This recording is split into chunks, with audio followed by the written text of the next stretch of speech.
Hi everybody, today we are going to discuss about the asphyxia and violent asphyxial deaths means दम घुटना या दम घुटने से होने वाली मौतें।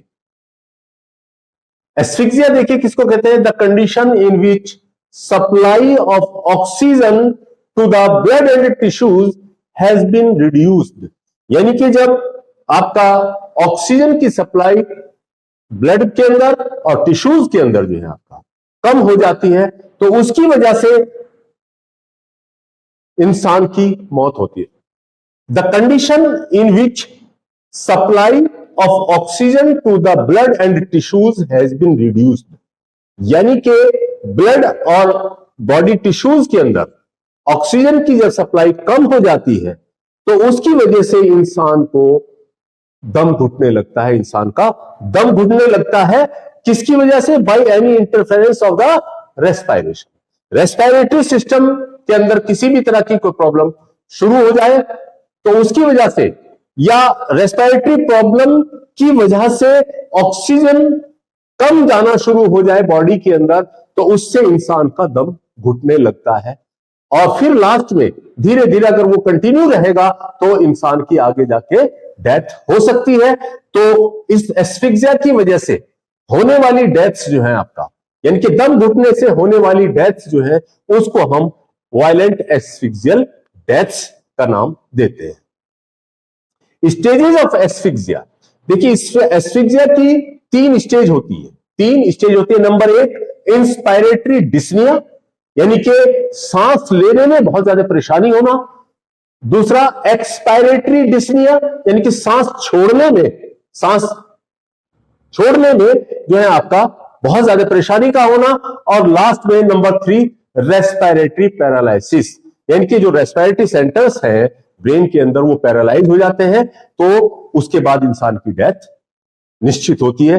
तो ये तीन जो है इसके स्टेज होते हैं, यानी कि inspiratory dyspnoea, expiratory dyspnoea and conversion, और नंबर 3 रेस्पिरेटरी पैरालाइसिस।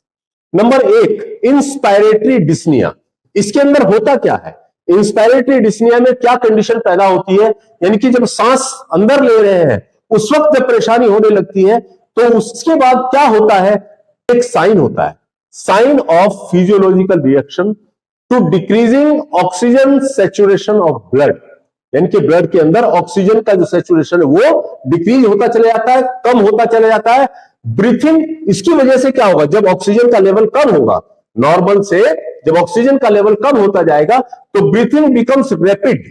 ब्रीथिंग जो है, सांस जो है वो तेज आने लगेगा और इंसान गहरी सांस लेने लगेगा और सांस लेने में उसको जोर लगाना पड़ेगा। इस वजह से क्या होगा? बीपी राइज हो जाएगा। आदमी जब इस तरह की कोशिश करता है सांस अंदर लेने के लिए, जोर लगाता है, तो वहां पर बीपी राइज हो जाता है और पल्स जो है वो आपका बढ़ जाती है, पल्स एक्सिलरेट हो जाती है और रेस्टलेसनेस हो जाती है, बेचैनी हो जाता है इंसान के अंदर, हैवीनेस ऑफ द हेड, यानी कि ऑक्सीजन की कमी की वजह से सर बहुत भारी हो जाता है, और रिंगिंग इन द ईयर, कानों के अंदर जो है वो आपका घंटियां सी बजने लगती हैं, और फेस ब्लू, यानी कि साइनोसिस यहां से शुरू हो जाता है। स्पेशली ज्यादा जो फेयर दिखाई देता है वो आपका इन्फेंट्स के अंदर एकदम से दिखाई देता है, और यहां पर क्या होगा? फेस ब्लू होगा, हैंड ब्लू होंगे, और आपका अंडर का नेल पार्ट जो है वो आपका ब्लूइश होना शुरू हो जाएंगे।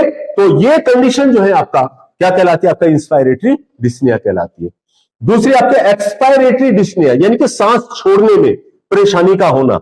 It is due to lack of oxygen, यानी कि जो यहां पर कम हुई थी और ज्यादा फर्दर कम हो गई है, यानी कि लैक ऑफ ऑक्सीजन और retention of carbon dioxide and stagnation of deoxygenated blood in veins and capillaries. Oxygen कम हो गई, कार्बन डाइऑक्साइड बढ़ गई, और वहां पर जो ब्लड फ्लो हो रहा था वेन्स और कैपिलरी के अंदर वो स्थिर होना शुरू हो जाता है, स्टॉप होना शुरू हो जाता है। ब्रीथिंग बिकम्स मोर लेबर्ड, ब्रीथिंग जो है और ज्यादा लेबर्ड हो जाती है और स्पास्मोडिक हो जाती है, इनके दर्द भी होने लगता है, और आपका कन्वर्जेंस जो है वहां पर अपियर होने लगते हैं। और जो आपका स्फिंक्टर्स है, जो स्फिंक्टर्स होते हैं, यानी कि आपका यूरिनरी सिस्टम पर, यानी कि ब्लैडर के पास जो है स्फिंक्टर लगा है, एनएस के पास जो स्फिंक्टर लगा है, वो स्फिंक्टर जो है क्या हो जाता है, मे रिलैक्स, वो रिलैक्स हो सकते हैं।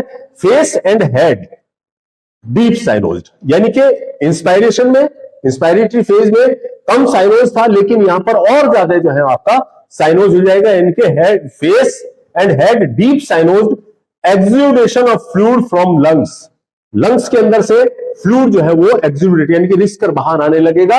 और इसके साथ साथ जो है आपका टंग प्रोट्रूड आउट, जबान जो है जोर पड़ने की वजह से जबान जो है बाहर आ जाएगी। May be bitten under the teeth, यानी कि टंग जो है वो दांतों के नीचे आके कट सकती है। आई बॉल प्रोमिनेंट, यानी कि जब इंसान ऑक्सीजन लेने और छोड़ने के लिए जोर लगाता है लेकिन वो निकल नहीं पा रही है, तो क्या होगा, आंखें जो है वो आपका बाहर को आ जाती है, जैसे किसी खौफ की वजह से, किसी डर की वजह से आंखें बाहर को आ जाती है। तो इसी तरह से यहां पर जो है आई बॉल जो है वो आपका प्रोमिनेंट हो जाती है, आंखें बाहर को दिखाई देती है। नंबर 3, रेस्पिरेटरी पैरालिसिस, यानी कि यहां पर क्या होगा, अब ऑक्सीजन पूरी तरह से कम होती जा रही है, तो जब ब्रेन की तरफ ऑक्सीजन कम होती जा रही है तो वहां पर जो रेस्पिरेटरी सेंटर है ब्रेन के अंदर वो पैरालाइज हो जाएगा, वो पैरालाइज हो जाएगा, यानी कि paralysis of respiratory centres in the brain, brain के अंदर जो रेस्पिरेटरी सेंटर है वो पैरालाइज हो जाएगा। और लॉस ऑफ कॉन्शियसनेस, यानी कि इंसान जो है वो आपका बेहोशी की तरफ चला जाता है और फिर वो कोशिश करता है कि सांस किसी तरह से आ जाए, किसी तरह से पूर्ति हो, तो वो गैस्पिंग करता है, यानी कि इस तरह से हांफता है इंसान, मुंह आके सांस लेता है, हांफने की कोशिश कर, जैसे आप देखते हैं ना दौड़ के आ रहा है इंसान तो आके हांफने लगता है इस तरह से, तो सेम वही कंडीशन यहां पर अपियर होती चली जाती है। बीपी जो है, अब यहां पर ब्लड प्रेशर जो है आपका क्या हो जाएगा, फॉल हो जाएगा, ब्लड प्रेशर फॉल हो जाएगा और मसल्स जो है वो आपका फ्लैसिड हो जाती है, इनकी ढीली ढाली हो जाती है। रिफ्लेक्सेस लॉस्ट, अब जो है कोई भी एक्शन का रिएक्शन नहीं होगा, यानी कि रिफ्लेक्सेस लॉस्ट होते जाएंगे, आप किसी को पिंच करेंगे तो उसको उसका एहसास नहीं होगा। और आंखों के सामने अगर आप लाइट जलाएंगे तो वहां पर रिफ्लेक्स यानी कि उसकी रोशनी अंदर नहीं दिखाई देगी, यानी कि रिफ्लेक्सेस लॉस्ट। प्यूपिल डायलेट, प्यूपिल जो है आंखों की क्या होती है, वो डायलेटेड हो जाती है। और अब लास्ट में terminal vomiting is common, generally देखने में आता है कि उसमें फिर जो है लास्ट में वॉमिट इंसान को हो जाती है। में incontinence of urine and faeces, यानी कि जो यूरिन और फीसिस जो है अभी ब्लैडर में या रेक्टम के अंदर है, तो आपका जो स्फिंक्टर्स है उनके रिलैक्स होने की वजह से वो इनकंटीनेंस यानी कि बाहर आ जाती है, यानी कि आपका में incontinence of urine and faeces, sphincter loose होने की वजह से आपका पेशाब और लैट्रिन जो है वो बाहर आ सकती है। हार्ट बीट बिकम्स 10 to 15 पर मिनट, यानी कि हार्ट बीट जो है वो आपका 10 से 15 पर मिनट बाकी रह जाती है और धीरे धीरे धीरे धीरे वो आपका लॉस होती चली जाती है। लास्टली क्या होगा, respiration ceased, lastly respiration ceased, किसकी वजह से, permanent damage of the brain due to cerebral anoxia, यानी कि ऑक्सीजन की तरफ सप्लाई पूरी तरह से कम होने की वजह से, ऑक्सीजन की अपर्याप्त ऑक्सीजन दिमाग की तरफ जाने की वजह से क्या होगा, अब वो सेंटर्स जो है काम करना बंद कर देंगे और रेस्पिरेशन जो है वो कंप्लीटली सीज हो जाएगा और धीरे धीरे इंसान की जो है वो डेथ हो जाती है। इस प्रोसेस में यानी कि रेस्पिरेटरी पैरालिसिस के प्रोसेस में आपका, इस प्रोसेस में उसको 3 से 5 मिनट लगती है, 3 to 5 मिनट्स। ओकेजनली देखने में आता है कि इससे ज्यादा भी टाइम लग सकता है, यानी कि 10 से 15 मिनट भी देखने को मिल सकते हैं।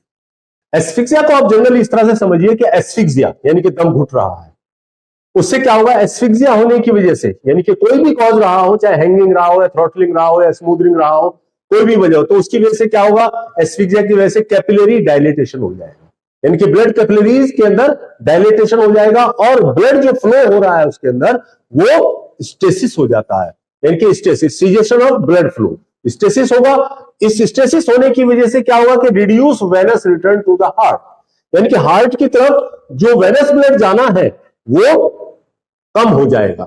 उसके कम होने की वजह से क्या होगा कि रिड्यूस पल्मोनरी ब्लड फ्लो, यानी कि अब लंग की तरफ भी आपका वेनस ब्लड जो है वो आपका फ्लो कम हो जाएगा और जब वो वेनस ब्लड फ्लो वहां पर कम हो जाएगा तो ऑक्सीजनेशन नहीं हो पाएगा, यानी कि फर्दर ऑक्सीजनेशन नहीं हो पाएगा। तो इससे क्या होगा कि डेफिशिएंट ऑक्सीजनेशन, ऑक्सीजनेशन जो है वो आपका कम से कम हो जाएगा, और यानी कि फर्दर एस्फिक्सिया, उससे और ज्यादा एस्फिक्सिया बढ़ जाएगा और लास्ट में इंसान की डेथ मुमकिन।